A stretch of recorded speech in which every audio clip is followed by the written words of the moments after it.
షూరు అరణ్యంలోనికి వెళ్ళి దానిలో 3 దినములు నడిచిరి. అచ్చట వారికి నీళ్లు దొరకలేదు. అంతలో వారు మారాకు చేరిరి. మారా నీళ్లు చేరైనవి గనుక వారు ఆ నీళ్లు త్రాగలేకపోయిరి. అందువలన దానికి మారా అను పేరు కలిగెను. ప్రజలు మేమేమి త్రాగుదమని మోషే మీద సనుగు కనగా అతడు యెహోవాకు మొరపెట్టెను. అంతటి యెహోవా అతనికి ఒక చెట్టును చూపెను. అది ఆ నీళ్లలో వేసిన తరువాత నీళ్లు మధురములాయెను. అక్కడ ఆయన వారికి కట్టడము విధిని నిర్ణయించి అక్కడ వారిని పరీక్షించి, మీ దేవుడైన యెహోవా వాక్కును శ్రద్ధగా విని ఆయన దృష్టికి న్యాయమైనది చేసి ఆయన ఆజ్ఞలకు విధేయులై ఆయన కట్టడలన్నిటినీ అనుసరించి నడిచిన యెడల నేను ఐగుప్తులకు కలుగజేసిన రోగములలో ఏదియూ మీకు రానియను. నిన్ను స్వస్థపరచు యెహోవాను నేనే అనెను. తరువాత వారు ఎలీమునకు వచ్చిరి. అక్కడ 12 నీటి బుగ్గలను 70 ఈత చెట్లను ఉండెను. వారు అక్కడనే ఆ నీళ్ల యొద్ద ఉండిరి. హల్లెలూయా, హల్లెలూయా. నేను పలుకుతున్న మాట నన్ను అనుసరించి పలకండి. నిర్గమకాండము 15వ అధ్యాయము 23వ వచనాన్ని మనం చదువుకుందాం. 22 నుంచి మనం చదువుకుందాం. మోషే ఎర్ర సముద్రం నుండి జనులను సాగజేయగా వారు షూరు అరణ్యంలోనికి వెళ్ళి దానిలో 3 దినములు నడిచిరి. అచ్చట వారికి నీళ్లు దొరకలేదు. అంతలో వారు మారాకు చేరిరి. మారా నీళ్లు చేదైనవి గనుక వారు ఆ నీళ్లు త్రాగలేకపోయిరి.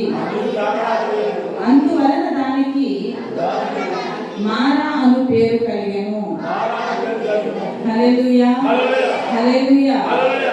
ఇక్కడ మనం చూస్తున్నట్లయితే నిర్గమకాండము 15వ అధ్యాయము 22 వచనాల నుంచి కొన్ని మాటలు మనం చదువుకున్నాము. అందులో ఏముందంటే, మోషే ఎర్ర సముద్రం నుండి జనులను సాగజేయగా వారు షూరు అరణ్యంలో వెళ్ళి దానిలో 3 దినములు నడిచిరి. అచ్చట వారికి నీళ్లు దొరకలేదు. అంతలో వారు మారాకు చేరిరి. హల్లెలూయా, హల్లెలూయా. ఇక్కడ మనం చూసినట్లయితే మోషే ఎర్ర సముద్రం నుండి జనులను సాగజేయగా, మోషే జనులను ఐగుప్తు దేశం నుండి ఎక్కడికి తీసుకొచ్చాడంటే ఎర్ర సముద్రం దగ్గరకు తీసుకొచ్చాడు. ఎర్ర సముద్రం దగ్గరకు తీసుకొచ్చిన తర్వాత ఈ యొక్క మోషే ప్రజలు ఏం చేశారంటే మోషే మీద సణుగుతున్నారు. మోషే మీద ఎన్నో మాటలు మాట్లాడుతున్నారు అన్నమాట. ఏమని మాట్లాడుతున్నారంటే, ఈ యొక్క ఎర్ర సముద్రం దగ్గర ఈ సముద్రంలో మునిగిపోయి చనిపోవాలని ఐగుప్తు దేశం నుండి మమ్మల్ని ఇక్కడికి నీవు నడిపించావా? ఐగుప్తులో సమాధులు లేవా? లేకపోతే ఐగుప్తులో మేము బ్రతకలేమా? ఐగుప్తులో మేము జీవించలేమా అని చెప్పేసి మోషే మీద వాళ్ళు సణుగుతున్నారు అన్నమాట. సణిగినప్పుడు దేవుడు అక్కడ అద్భుతాన్ని చేశారు. మోషేతో దేవుడు చెప్పారన్నమాట, మోషే నువ్వు ఆ ప్రజల మాటలు పట్టించుకోవద్దు, కానీ ఎర్ర సముద్రం వైపు నీ చెయ్యెత్తు, నీ కర్రను చాపినప్పుడు ఎర్ర సముద్రం 2 పాయలు అవుతుంది. ఆ ఎర్ర సముద్రంలో ప్రజలందరూ నడిచి వెళతారు, ఎర్ర సముద్రాన్ని వారు దాటతారు అని చెప్పేసి మోషేతో దేవుడు చెప్తారన్నమాట. దేవుడు చెప్పినప్పుడు మోషే ఏం చేస్తారంటే దేవుని మాటకు లోబడి దేవుని మాటకు విధేయుడై మోషే ఎర్ర సముద్రం వైపు తన చేయి చాపుతారు. చేయి చాపినప్పుడు ఆ యొక్క ఎర్ర సముద్రం ఏమవుతుందంటే పాయలు అవుతుంది. పాయలు అన్నప్పుడు ఆ నీరు ఏ విధంగా మారుతాయి అంటే, ఎర్ర సముద్రపు నీరు ప్రజలందరూ ఎర్ర సముద్రం ఇటువైపు నుంచి అటువైపు దాటేంత వరకు అవి గోడలాగా నిలిచి ఉంటాయి అన్నమాట. అవి గడ్డలాగా నిలిచి ఉంటాయి అన్నమాట. ఒక రాయి వలె ఆ నీళ్లు నిలిచిపోతాయి అన్నమాట.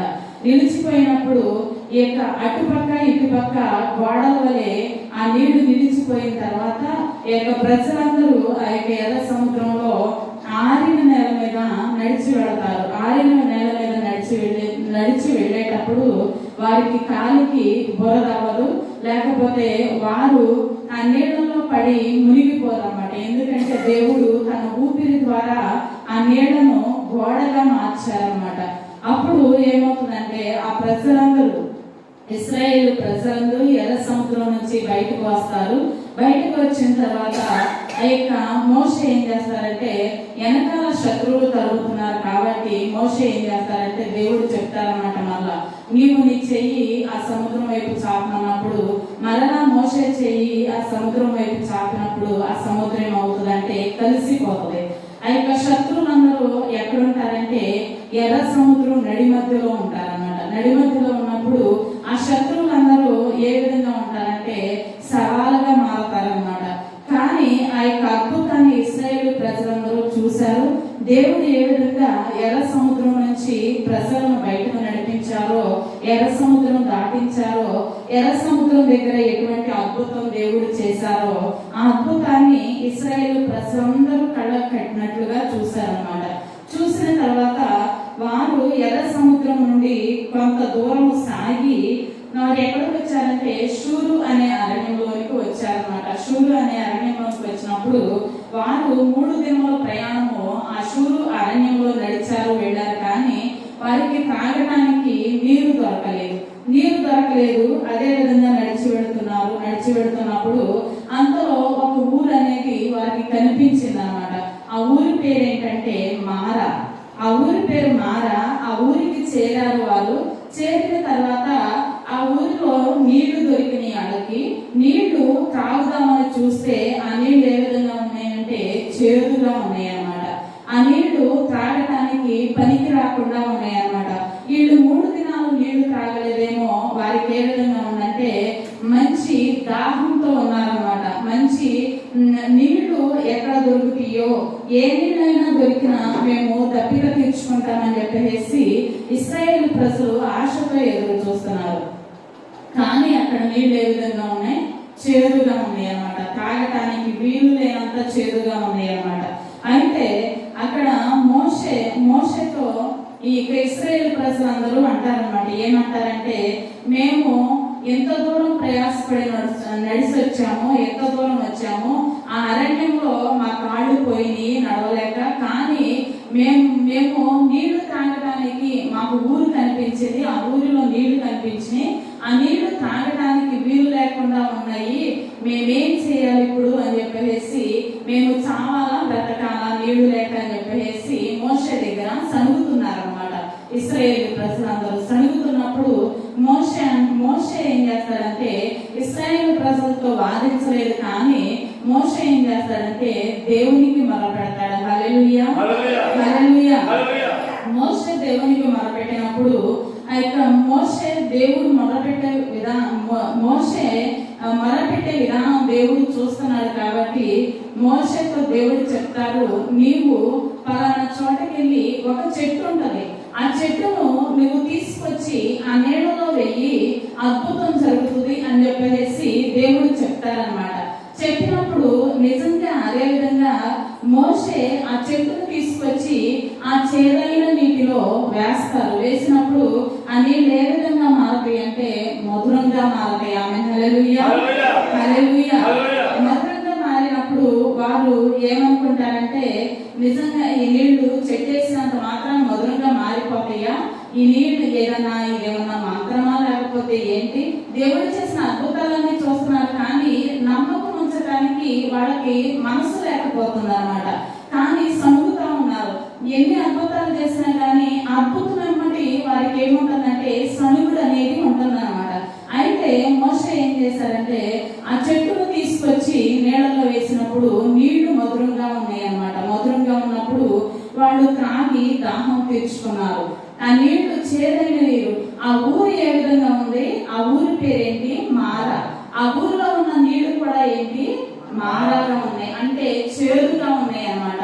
ఊరి పేరు మారానే, నీటి పేరు కూడా మారానే అన్నమాట. చేదుగా ఉన్నాయి అన్నమాట, తాగడానికి వీలు లేకుండా ఉన్నాయి అన్నమాట. అటువంటి నీళ్లను దేవుడు ఏం చేశారంటే మధురంగా మార్చారన్నమాట. ఆమె హల్లెలూయా, హల్లెలూయా. ఇప్పుడు మన జీవితాలలో, మన కుటుంబాలలో మార పరిస్థితులు ఉండొచ్చు, లేకపోతే మన జీవితాల్లో మన కుటుంబాలు మార అనే అనుభవంలో ఉండొచ్చు. కానీ దేవుని చేతిలోకి వెళితే, దేవుడు చెప్పిన మాటను మనం అనుసరిస్తే, దేవుడు చెప్పిన మాటను మనం వింటే అది ఏ విధంగా మారుతుందంటే మధురంగా మారిపోతుంది. ఆమె హల్లెలూయా. హల్లెలూయా, హల్లెలూయా. ఆ మధురమైన వాటిని వాళ్ళు మధురమైన ఆ నీళ్ళను తాగినప్పుడు వారికి ఏమైంది? దాహం తీర్చబడింది. వారు సంతోషించారన్నమాట. సంతోషించినప్పుడు వారి ప్రాణాలకు ఉల్లాసం తెప్పరిల్లిందన్నమాట ప్రాణం. ఎందుకంటే నీళ్లు లేక 3 దినాలు ప్రయాణం చేశారు అరణ్యంలో. నీళ్లు దొరికేసరికి వారికి చేదు కనిపించింది ఆ నీళ్ళలో. కానీ ఆ చెట్టు వేసిన తర్వాత, ఆ నీళ్ళలో చెట్టు వేసిన తర్వాత దేవుడు చెప్పిన మాట మోషే విన్న తర్వాత ఆ నీళ్లు ఏ విధంగా మారిపోయి? మధురంగా మారిపోయి. ఆమేన్, హల్లెలూయా, హల్లెలూయా. మనం చూసినట్లయితే అక్కడి నుంచి కొంత దూరం సాగొచ్చారు. అక్కడ ఇశ్రాయేలు ప్రజలకు దేవుడు కొన్ని కట్టడలు ఇచ్చారు, కొన్ని ఆజ్ఞలు ఇచ్చారు, కొన్ని విధులు ఇచ్చారు అన్నమాట. మీరు వీటిని అనుసరించి నడవండి. నడిచినప్పుడు మీకు ఐగుప్తుల్లో కలిగిన ఏ రోగము మీ దరికి చేరదు, నేను స్వస్థపరిచి యెహోవాను నేనే అని చెప్పేసి దేవుడు చెప్తారనమాట. చెప్పినప్పుడు అక్కడ ఆ మాట నిన్ను స్వస్థపరిచి యెహోవాను నేనే అని చెప్పినప్పుడు దేవుడు చెప్పిన మాట మోషే ఏం చేస్తారంటే ఇశ్రాయేలు ప్రజలందరికీ చెప్తారు. దేవుడు మనల్ని ఆయన కట్టడలను అనుసరించి, ఆయన ఆజ్ఞలను అనుసరించి, ఆయన విధులను అనుసరించి నడుచుకోమని చెప్తున్నారు. ఇదే మన నుండి ఆయన కోరుకునేది. మనము న్యాయముగా నడుచుకోవటం, దేవుని దృష్టికి న్యాయంగా ఉండటం, ఇదే మన దేవుడు మన నుండి కోరుకుంటున్నాడు. కాబట్టి మన జీవితాన్ని న్యాయంగా నడుచుకోవటానికి, నీతిగా నడుచుకోవటానికి, దేవుని వాక్యాన్ని అనుసరించి నడుచుకోవటానికి మనం ప్రయత్నిద్దాము, మనం ప్రయాసపడదామని చెప్పేసి మోషే ఇశ్రాయేలు ప్రజలకు చెప్పినప్పుడు ఇశ్రాయేలు ప్రజలందరూ తలూపుతారన్నమాట. తలూపిన తర్వాత వాళ్ళు కొంత దూరం వెళ్ళిన తర్వాత వారికి ఏముంటదంటే ఎలీము అనే ప్రాంతానికి వారు వెళతారనమాట. ఎలీము అనే ప్రాంతానికి వెళ్ళినప్పుడు అక్కడ వారికి ఏముంటాయి అంటే 12 నీటి బుక్కలను, 12 ఈత చెట్లను అక్కడ వారికి ఉంటాయి అన్నమాట. అక్కడ అవి కనిపించినప్పుడు అక్కడ వారు నివాసం చేస్తారు. ఎందుకంటే తినటానికి ఆహారం ఉంది, త్రాగటానికి నీళ్లు ఉన్నాయి కాబట్టి అక్కడ వారు తమ గుడారాలను వేసుకుంటారు, అక్కడ నివాసం చేస్తారన్నమాట. నివాసం చేసిన తర్వాత దేవుడు ఆ మాన నీటిని మధురంగా మార్చిన తర్వాత వారు సనిగే సనుగులు చూసి దేవుడు ఏం చేస్తారంటే కట్టడలు, ఆజ్ఞలు, దేవుడి వాక్యాన్ని వెంబడించి నడుచుకోవటం అది వారికి ప్రకటించిన తర్వాత దేవుడు వారికి ఏం చేస్తారంటే ఆయన వాక్యాన్ని అనుసరించి నడుచుకోమని చెప్పిన తర్వాత సమృద్ధి అనేది వారికి ఇస్తారన్నమాట. ఆమేన్, హల్లెలూయా, హల్లెలూయా. ఆయన వాక్యాన్ని అనుసరించి నడుచుకోవటానికి ఇశ్రాయేలు ప్రజలు ఇష్టపడ్డారు కాబట్టి వారికి ఏమవుతుందంటే వారి యొక్క జీవితాలలో లేకపోతే వారి యొక్క సాగుతున్న ఆ యొక్క కానాను యాత్రలో వారికి ఏమవుతుందంటే సమృద్ధి అనేది ఆ యొక్క ప్రాంతంలో దొరుకుతుంది అన్నమాట. ఆమేన్, హల్లెలూయా, హల్లెలూయా. వారి ముందు సమృద్ధి లేదు, తినడానికి తిండి లేదు, త్రాగటానికి నీళ్లు లేదు. 3 దినాలు ప్రయాణం చేశారు, ఆ ప్రాంతం గుండా వచ్చారు. కానీ ఆ నీళ్లు చేదుగా ఉన్నాయి, దేవుడు మధురంగా మార్చాడు. ఆ మధురమైన నీళ్లను త్రాగి దేవుని వాక్యానికి విధేయత చూపించారు. దేవుని కట్టలను అనుసరించి, దేవుని వాక్యంలో న్యాయాన్ని అనుసరించి నడుచుకోవడానికి వారు ఇష్టపడ్డారు. కాబట్టి వారు ఏం చేశారు, దేవుడు ఏం చేశారంటే వారికి సమృద్ధి అనేది అనుగ్రహించారు. హల్లెలూయా, హల్లెలూయా. సమృద్ధి అనుగ్రహించిన తర్వాత వారు ఇంకనూ ఆయన మీద తిరుగుబాటు చేయొచ్చు, ఇంకనూ ఆయన మీద సడుగుతూ, ఇంకనూ ఆయన్ని శోధిస్తూ, ఇంకనూ ఆయన్ని ఆయాసపరుస్తూ, ఇంకనూ వారి క్రియల చేత ఆయనకి దుఃఖం కలుగజేస్తూ వస్తున్నారన్నమాట. వచ్చినప్పుడు దేవుడు ఏ విధంగా కోరుకున్నాడు? ఆయన ఆజ్ఞలను అనుసరించి, ఆయన కట్టలను అనుసరించి నడవమని కోరుకున్నాడు. అప్పుడు మారా జీవితం మధురంగా మార్చబడుతుందని దేవుడు చెప్పారు. మారా అనేది మన జీవితాలలో ఉండకుండా, మన కుటుంబాల్లో ఉండకుండా వాక్యాన్ని హత్తుకుని జీవించినట్లయితే అది మధురంగా మార్చబడుతుంది అని చెప్పేసి దేవుడు చెప్పారు. చెప్పినప్పుడు వారు తలూపారు, అనుసరించడానికి ఇష్టపడ్డారు. కానీ వారు ఏం చేశారంటే ఆ యొక్క అద్భుతాన్ని పొందుకున్న తర్వాత, వారు సమృద్ధిని పొందుకున్న తర్వాత వారు ఏం చేస్తారంటే మరలా దేవుని మీద ఏం చేస్తున్నారు? తిరుగుబాటు చేస్తున్నారు అన్నమాట. దేవుని మీద సణుగుతున్నారు, దేవుని మీద ఆయాసపడుతున్నారు అన్నమాట. దేవుణ్ణి విసిగిస్తున్నారు అన్నమాట. పదే పదే దేవుణ్ణి శోధిస్తున్నారు అన్నమాట. అయితే దేవుడు ఏం చేస్తున్నారంటే ఈ యొక్క యొక్క మారా నీరు అంటే మారా అయిన జీవితాలు మధురంగా మార్చబడాలంటే ఒక చెట్టు అంటే మారా నీరు మంచి నీరుగా మారాలంటే అందులో ఒక చెట్టు అనేది దేవుడు చెప్పిన చెట్టు అనేది వేయవలసి వచ్చింది. మోషే వేసినప్పుడు ఆ నీరు ఏ విధంగా మారిందంటే మధురంగా మారింది. అదేవిధంగా దేవుని వాక్యం అనే జలముతో, దేవుని వాక్యం అనే విత్తనముతో మన హృదయం నింపబడితే మన హృదయంలో ఉన్న చెడంతా తొలగిపోతుంది, మన హృదయంలో ఉన్న అపవిత్రంతా తొలగిపోతుంది, మన హృదయంలో ఉన్న గొప్పంతా తొలగిపోతుంది, మన హృదయంలో ఉన్న దేవునికి ఆయాసకరమైన క్రియలన్నీ కార్యాలన్నీ తొలగిపోతాయి. హల్లెలూయా, హల్లెలూయా. అదేవిధంగా మనం ఏం చేయాలంటే మన హృదయాన్ని, వాక్యంలో ఉంటది ఒక మాట ఉంటది, ఏమంటుందంటే నీ హృదయంలో నుండి జీవజల ధారలు బయటకు వెళ్ళను కనుక అన్నిటికంటే ముఖ్యంగా నీ హృదయాన్ని భద్రం చేసుకోమని చెప్పేసి దేవుడు చెప్తారనమాట. అంటే మన హృదయము దేవునికి ఎంతో ప్రాముఖ్యమైనది, ఎంతో దేవునికి ఇష్టమైనది అన్నమాట మన హృదయము. ఆ హృదయాన్ని దుష్టుడు ఏం చేస్తాడంటే దొంగిలించాలని చూస్తాడు. ఆ హృదయాన్ని దుష్టుడు ఏం చేస్తాడంటే దేవుని మాటలతో నింపకుండా ఉండాలని చూస్తాడనమాట. దేవుని మాట, ఒక విత్తనము దేవుని మాట పడిందంటే హృదయంలో ఆ చెడంతా తొలగిపోతుంది, అపవిత్రంతా పోతుంది. కాబట్టి దేవుని వాక్యము, దేవుని విత్తనము మన హృదయంలోనికి వెళ్లకుండా దుష్టుడు చేస్తాడనమాట. దుష్టుడు చేసినప్పుడు ఆ యొక్క హృదయం ఏ విధంగా ఉంటుందంటే చాలా భయంకరంగా మారిపోతుంది అనమాట, దేవునికి దూరం అయిపోతుంది అనమాట, కఠినమైనదిగా మారిపోతుంది అనమాట. కానీ ఆ యొక్క కఠినమైన పరిస్థితి మన హృదయంలోనికి మన హృదయాన్ని కఠినత్వంలోనికి నడిపించకుండా ఉండాలంటే అది మనం దేనితో నింపుకోవాలి? దేవుని వాక్యముతో నింపుకోవాలన్నమాట. మన హృదయంలో ఉన్న చెడంతా బయటకు వెళ్ళాలంటే మన యొక్క దేవుని వాక్యముతో మన హృదయాన్ని మనం ఏం చేయాలి? నింపుకోవాలన్నమాట. మన హృదయాన్ని మనం దేవుని వాక్యంతో నింపుకున్నప్పుడు మన హృదయము దేవునికి ఇష్టమైన పాత్రగా ఉంటది. హల్లెలూయా, హల్లెలూయా. మనం ఏం చేయకూడదంటే దుష్టునికి అవకాశం ఇవ్వకూడదు, దుష్టునికి చోటు ఇవ్వకూడదు. దుష్టుడు వేసే ఆ యొక్క చెడు విత్తనాలు మన హృదయంలో మొలవటానికి అవకాశం అనేది ఇవ్వకూడదు అనమాట. ఇవ్వకుండా ఏం చేయాలంటే మన హృదయాన్ని భద్రంగా దేవుని చేతిలో పెట్టడానికి మనం ఆశ కలిగి ఉండాలి. ఆమేన్, హల్లెలూయా, హల్లెలూయా. దేవుడు చెప్తున్నారు అనమాట, అన్నిటికంటే ముఖ్యంగా మీ హృదయాన్ని భద్రం చేసుకో. ఎందుకంటే ఆ హృదయంలో మార అనే అనుభవం ఉంది, చేదైన అనుభవం ఆ హృదయం అంతా నిండిపోయింది. కాబట్టి ఆ చేదైన అనుభవం నుంచి బయటకు రావాలంటే ఏం చేయాలి? ఒక మంచి చెట్టు అనేది ఆ యొక్క హృదయంలో, ఆ యొక్క నీటిలో వేయబడాలన్నమాట. నీటిలో వేయబడినప్పుడు మన హృదయము జీవజల నది కాబట్టి జీవజల ధారలు మన హృదయంలో నుంచి బయటకు వస్తాయి. కాబట్టి ఆ హృదయాన్ని మనం ఏం చేయాలంటే ఒక మంచి విత్తనము, వాక్యం అనే విత్తనాన్ని మన హృదయంలోకి పంపించినట్లయితే, అక్కడ వాక్యం అనే విత్తనాన్ని మన హృదయంలోకి పంపించినట్లయితే ఆ విత్తనము పెరిగి పెద్దదయ్యి ఏ విధంగా అవుతుందంటే ఏది అపవిత్రత అనేది మన హృదయంలో చోటు చేసుకోకుండా దేవుడు ఆ యొక్క హృదయాన్ని అలుముకోవటానికి, దేవుడు మన యొక్క హృదయాన్ని తన స్వాధీనంలోనికి తీసుకోవటానికి ఇష్టపడతారు. ఆమేన్, హల్లెలూయా, హల్లెలూయా. ఇక్కడ మనం చూసినట్లయితే మోషే ఏం చేస్తారంటే ఆ చెట్టును తీసుకొచ్చి నీళ్ళగా వేస్తారు, నీళ్లు మధురంగా అవుతాయి అన్నమాట.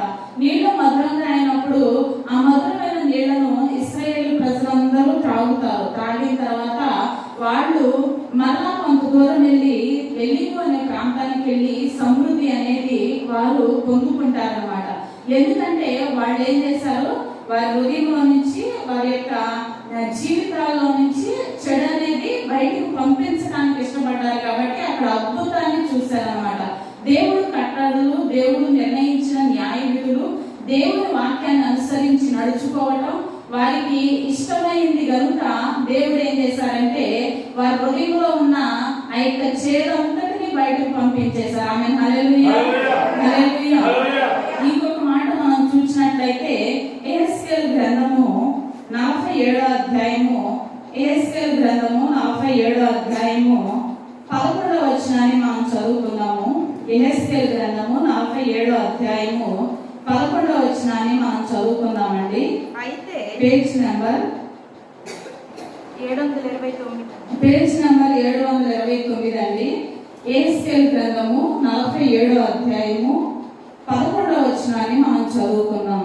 అయితే ఆ సముద్రపు బురద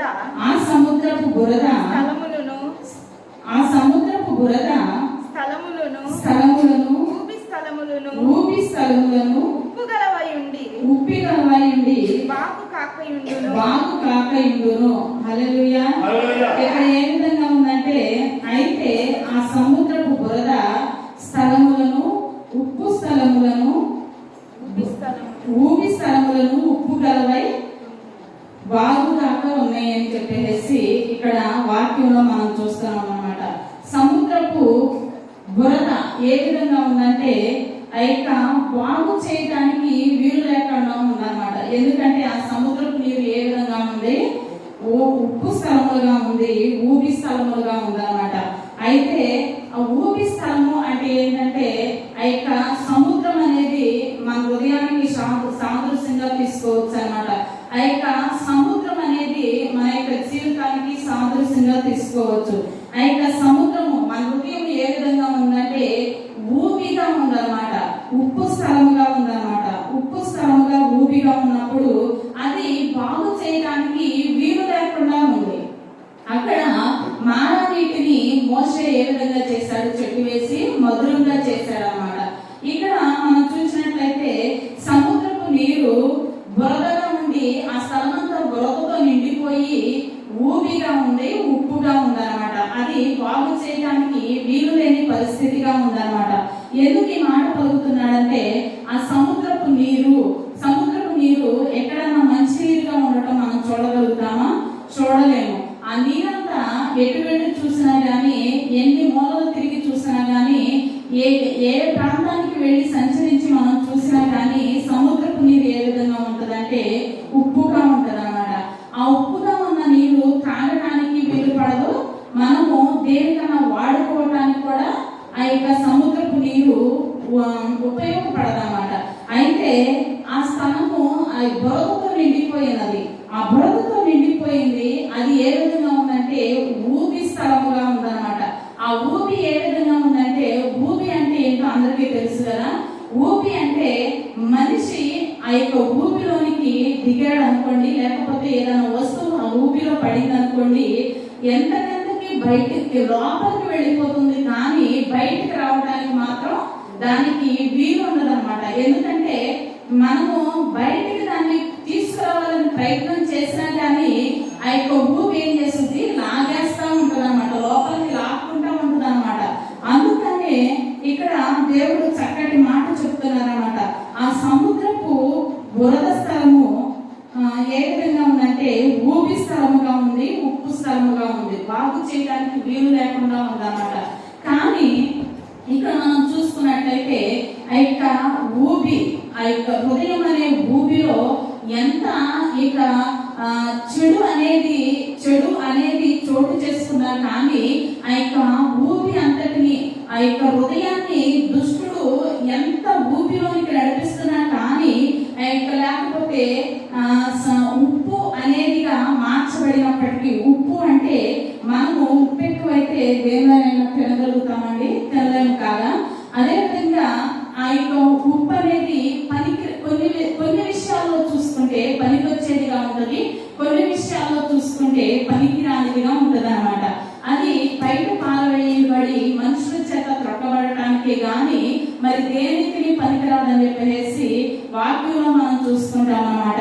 అదేవిధంగా మనం చూసినట్లయితే ఈ యొక్క ఊపి అనేది, ఉప్పు అనేది బాగు చేయడానికి వీలు లేకుండా ఉన్నాయి అని చెప్పేసి ఇక్కడ దేవుడు చెప్తున్నారన్నమాట. అయితే బాగు చేయడానికి వీలు లేకుండా ఉన్న ఈ యొక్క ఊపి లాంటి పరిస్థితిని, ఉప్పు లాంటి పరిస్థితిని ఇక్కడ దేవుడు ఏ విధంగా మార్చబోతున్నారంటే, ఇదే ఎహెజ్కేలు గ్రంథము 47వ అధ్యాయము 8వ వచనాన్ని మనం చదువుకుందాం. అప్పుడు ఆయన నాతో ఇట్లా నేను ఈ నీళ్లు ఉబికి తూర్పుగానున్న ప్రదేశమునకు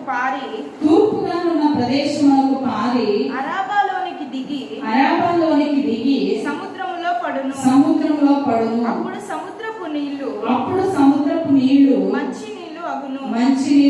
ఆమేన్. హల్లెలూయా, హల్లెలూయా. ఇక్కడ మనం చూసినట్లయితే ఇక్కడ ఆ నీళ్లు ఉబికి ఈ నీరు ఏ నీరు అంటే ఒక నది నీరు అన్నమాట. ఆ నది నీరు ప్రాకుతా వస్తుంది, మందిరంలో నుంచి ప్రాకుతా వస్తుంది అనమాట. ప్రాకే ఆ యొక్క నీరు ఏంటంటే, పారే నీరు ఏంటంటే వాక్యానికి సాదృశ్యం. ఆ వాక్యము ఏమవుతా ఉందంటే మన హృదయంలోనికి వస్తుంది, పారుతా వస్తుంది అనమాట. వాక్యం అనే విత్తనము మన హృదయంలోనికి, వాక్యం అనే నీరు మన హృదయంలోనికి పారుతా వచ్చినప్పుడు ఆ నీళ్లు ఏ విధంగా ఉంటాయంటే, ఆ నీరు వచ్చి సముద్రంలో పడినప్పుడు ఆ నీరు ఏమవుతుంది, మంచి నీరుగా మార్చబడుతుంది అన్నమాట. ఈ యొక్క ఉప్పు నీరు, ఊపిస్తముగా ఉన్న నీరు, బురదగా ఉన్న నీరు ఏ విధంగా మార్చబడుతుంది, మంచి నీరుగా మార్చబడుతుంది అన్నమాట. ఏ విధంగా మార్చబడింది మంచి నీరుగా అంటే, ఏ నీళ్ళు వచ్చి సముద్రంలో పడ్డాయి, నది నీళ్ళు వచ్చి సముద్రంలో పడని అన్నమాట. ఇక నది నీళ్లు సముద్రంలో పడినప్పుడు ఆ నది నీళ్లు ఏ విధంగా ఉన్నాయంటే తీయగా ఉన్నాయి, మధురంగా ఉన్నాయి. అన్ని నది నీళ్లు ఏ విధంగా ఉన్నాయంటే ఆ యొక్క ధారలు మందిరంలో నుండి బయటకు వెళతా ఉన్నాయి అన్నమాట. హృదయం అనే అంతరంగంలోకి వెళతా ఉన్నప్పుడు ఆ యొక్క సముద్రం అనే ఆ హృదయం ఏ విధంగా ఉందంటే ఉప్పుతో ఉంది కాబట్టి, బొరకుతో ఉంది కాబట్టి, ఊపితో ఉంది కాబట్టి ఆ నీళ్ళని సముద్రంలో పడినప్పుడు ఆ సముద్రపు నీరు ఏ విధంగా మార్చబడి మంచి నీరుగా మార్చబడి అన్నమాట. అదేవిధంగా మనం చూసినట్లయితే ఈ యొక్క నది నీళ్లు అంటే వాక్యం అనే జీవజలం అన్నమాట. ఈ వాక్యం అనే జీవజలము మన హృదయంలోనికి ఎప్పుడైతే వస్తుందో, వాక్యం అనే జీవజలము సామెతల గ్రంథంలో ఒక మంచి మాట ఉంటుంది అన్నమాట. నేను మీకు చూపించిన దాన్ని చెప్తాను. యెహోవా యందు భయభక్తులు కలిగి ఉండుట జీవపు ఓట, అది మరణ పాశంలో నుండి బయటకు నడిపిస్తుందని, మరణ పాశంలో నుండి విడిపిస్తుందని మంచి మాట అక్కడ ఉంటుంది అన్నమాట.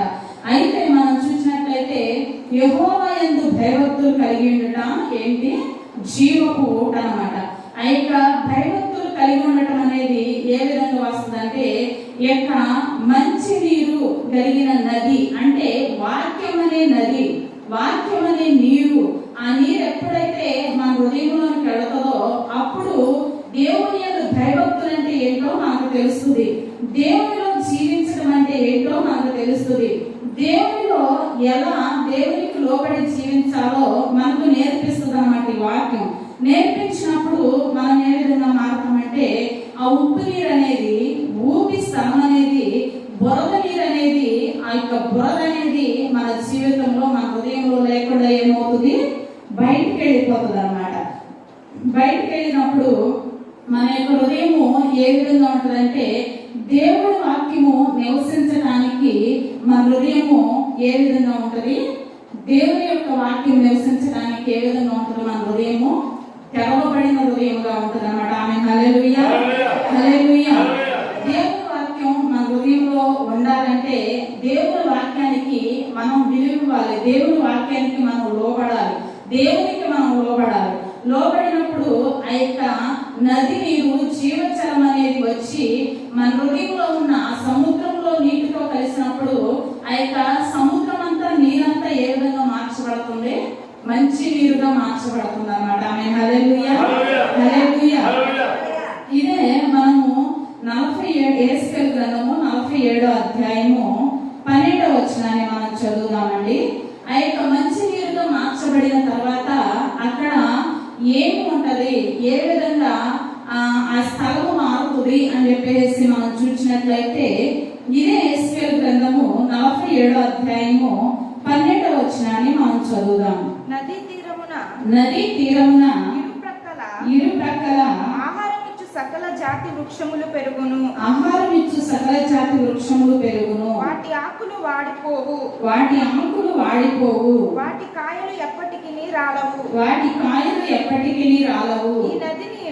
ఈ నది నీరు పరిశుద్ధ స్థలములో నుండి పారుచున్నది గనుక ఆ చెట్లు నెల నెలకు కాయలు కాయును, వాటి పండ్లు ఆహారమునకును, వాటి ఆకులు వినియోగించును. ఆమేన్. హల్లెలూయా. హల్లెలూయా. ఆ నది నీరు ఆ సముద్రంలో పడిన తర్వాత ఆ నది తీరమున ఇరుప్రక్కల ఆహారములకు సకల జాతి వృక్షములు పెరుగుతాయి అన్నమాట. ఆ పెరిగినప్పుడు వాటి ఆకులు ఏ విధంగా ఉంటాయి అంటే వాడిపోవు. ఎందుకంటే వాక్యం అనే జీవజలము మన హృదయంలో ఉంది కాబట్టి ఎప్పటికీ ఏ పరిస్థితి వచ్చినా కానీ కృంగిపోకుండా, లేకపోతే దిగజారిపోకుండా, లేకపోతే విస్మృతల చెందకుండా, లేకపోతే మన యొక్క పరిస్థితులను బట్టి వెనకనేది చూడకుండా మనము ముందుకు సాగిపోతాం అన్నమాట. ఎప్పటికీ వాడిపోకుండా దేవునిలో స్థిరముగా ఉంటాం అన్నమాట. అయితే వాటి కాయలు ఎప్పటికీ రాలిపోవు అని చెప్పేసి దేవుని వాక్యం సెలవిస్తుంది. ఎందుకు రాలిపోవంటే అవి ఎక్కడున్నాయి? నదీ తీరమున ఉన్నాయి అన్నమాట. అంటే వాక్యాన్ని అంటు పెట్టుకుని జీవిస్తున్నాయి అన్నమాట. వాక్యాన్ని అంటు పెట్టుకుని జీవిస్తున్నాయి కాబట్టి ఆ చెట్టు ఆకులు వాడిపోవు, ఆ చెట్టు కాయలు రాలిపోవు. రాలిపోకుండా ఆ నది ఎక్కడ నుంచి ప్రవహిస్తుందంటే పరిశుద్ధ స్థలంలో నుంచి ప్రవహిస్తుంది. కాబట్టి వాక్యము ప్రజల హృదయంలోనికి, పరిశుద్ధ స్థలంలో నుంచి ప్రజల హృదయంలోనికి వెళుతుంది. కాబట్టి ఆ యొక్క హృదయంలో ఉన్న చెడంతా, అపవిత్రంతా, గొప్పంతా బయటకు వచ్చేస్తుంది. కాబట్టి ఆ యొక్క పారుచున్న నీరు ఆ చెట్లు దగ్గరికి వెళ్ళి ఆ చెట్లు నెల నెలకు ఏ విధంగా ఉంటాయి అంటే వాటి కాయలు నెల నెలకు కాయలు కాస్తాయంట. వాటి పండ్లు ఆహారమునకును, వాటి ఆకులు ఔషధమునకును వినియోగిస్తారంట. హల్లెలూయా. హల్లెలూయా. అందులో ఏది కూడా దేవుని నుండి మనము దేవుని వాక్యాన్ని మన హృదయంలోనికి పంపించినప్పుడు దేవుడు చెప్పిన మాటలు మనం వింటే, దేవుడు చెప్పిన మాటను బట్టి మనం జీవిస్తే, వాక్యం అనే విత్తనాన్ని మన హృదయంలోనికి పంపిస్తే అది పెరిగి పెద్దదై మన హృదయంలో ఉన్న అపవిత్రంతా బయటకు తీసుకొచ్చేస్తుంది. ఇంకోటి ఏంటంటే అది ఏ విధంగా ఉంటుందంటే ఆ యొక్క నీరంతటిని, అంటే మన హృదయంలో ఉన్న చెడంతటిని మంచి నీరుగా మార్చేస్తుంది దేవుని వాక్యము. ఇంకోటి ఏంటంటే ఆ వాక్యము మన హృదయంలో నివసిస్తుంది కాబట్టి దాని ద్వారా మనము ఆత్మీయ జీవితంలో ఎదగటానికి, మన యొక్క ఆత్మీయ జీవితంలో ఆత్మ ఫలాలతోనూ కృపావరాలతోనూ దేవుల్లో ఎదగటానికి ఈ యొక్క వాక్యం అనేది మనల్ని ఏం చేస్తుందంటే పురికొల్పుతుంది అన్నమాట.